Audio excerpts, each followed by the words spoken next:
नमस्कार, capital TV में आपका स्वागत है और मैं आपके साथ प्रिया बिस्ट। दिल्ली के मुख्यमंत्री अरविंद केजरीवाल के बाद क्या अब कोई बड़ा नेता गिरफ्तार होने वाला है? क्या आम आदमी पार्टी का खात्मा बिल्कुल नजदीक आ गया है? कौन फंसने वाला है ईडी के शिकंजे में और कैसे अरविंद केजरीवाल की पूरी फौज सलाखों के पीछे पहुंच गई है? सब कुछ आपको हमारी स्पेशल स्टोरी में बताते हैं और साथ ही साथ एक ऐसा खुलासा करेंगे जिसने केजरीवाल के एक और चहीते को मुश्किल में डाल दिया है।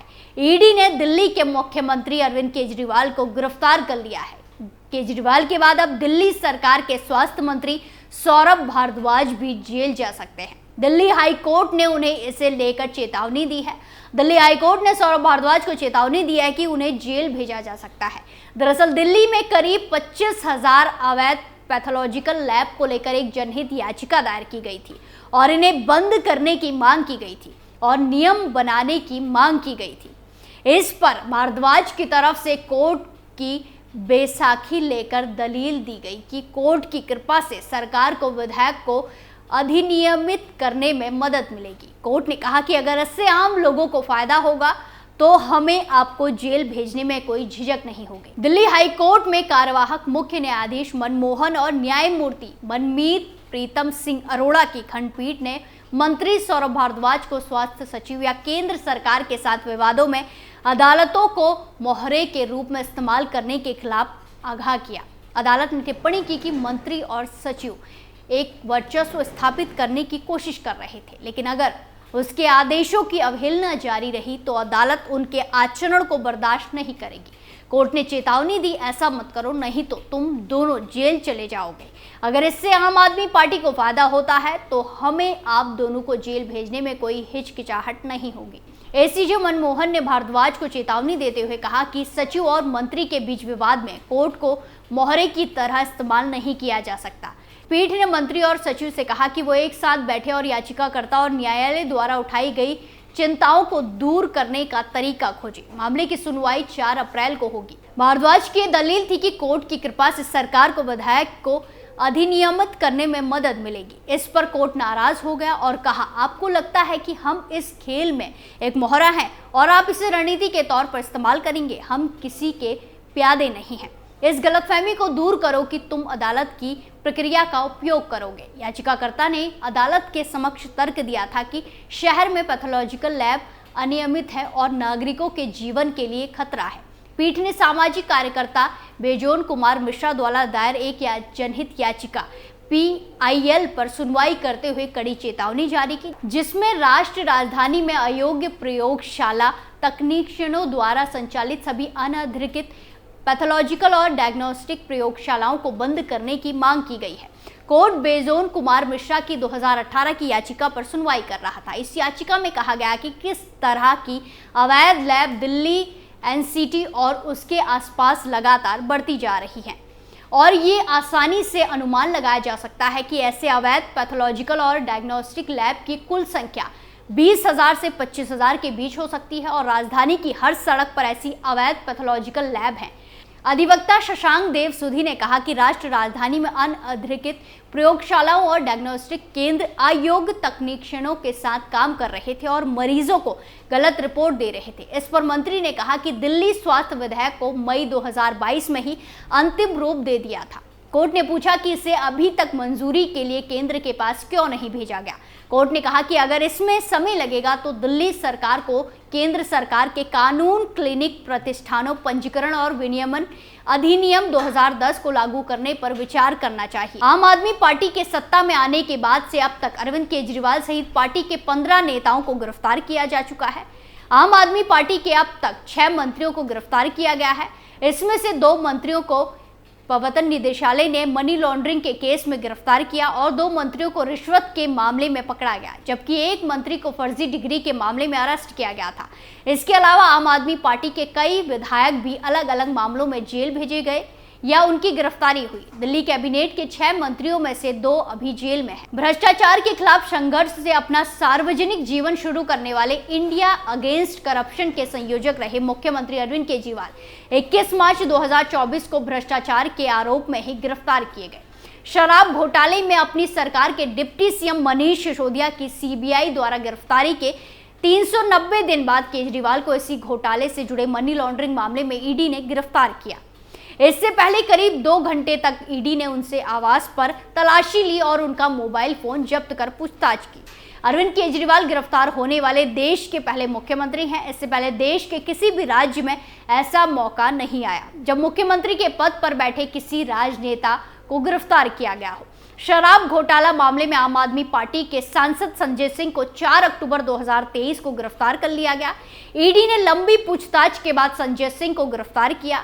शराब घोटाला मामले में जुलाई 2023 में गिरफ्तार हो चुके दिनेश अरोड़ा ने ईडी के सामने कई खुलासे किए हैं। जमानत पर जेल से बाहर आ चुके दिनेश अरोड़ा अब सरकारी गवाह बन गए हैं। अरोड़ा ने ईडी को जानकारी दी कि साल 2020 में उनके पास संजय सिंह का फोन आया था। अरोड़ा ने बताया कि संजय सिंह ने उनसे कहा था कि विधानसभा चुनाव आ रहे हैं और पार्टी को अब पैसे की जरूरत है। संजय सिंह ने कहा था कि रेस्तरां मालिक से पैसे मांगने चाहिए। अरोड़ा ने बताया कि एक रेस्तरां में पार्टी के दौरान ही वो दिल्ली के पूर्व मुख्यमंत्री मनीष सिसोदिया के संपर्क में आए थे।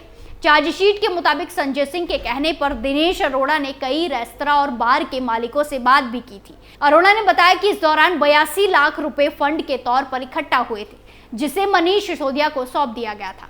जिस पार्टी में ये पैसे सिसोदिया को दिए गए थे उसमें संजय सिंह और आप के कोषाध्यक्ष राजेंद्र गुप्ता मौजूद थे।